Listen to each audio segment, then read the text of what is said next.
Great honor and a matter of national pride for me to be present here today. So, in this moment of glory, I firstly thank this institution for providing me the opportunity to stand before you all. As we enter the 67th year of independence, we, as the citizens of India, must reflect upon the sacrifices of our worthy ancestors to provide us the freedom that we so cherish today. Their contribution towards making India a free and democratic nation is invaluable and immeasurable. But today, the question I have in my mind is, shouldn't we continue that legacy?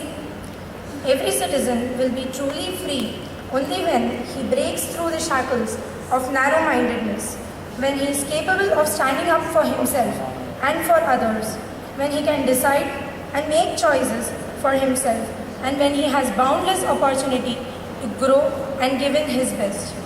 This highest degree of individual freedom can be achieved only through education. Therefore, true freedom of Indians is in the country's classrooms. Our schools are the building blocks of our nation. The pinnacle of material, social, and spiritual well-being can only be achieved by acquiring knowledge. When we have an educated population, we as a nation are bound to excel in every field, from the arts to the sciences, from entrepreneurship to research, and from sports to literature. To the students, all I have to say is that you and I are fortunate to be a part of this institution. We have got the opportunity to succeed. Here you will get all you want to make yourself successful.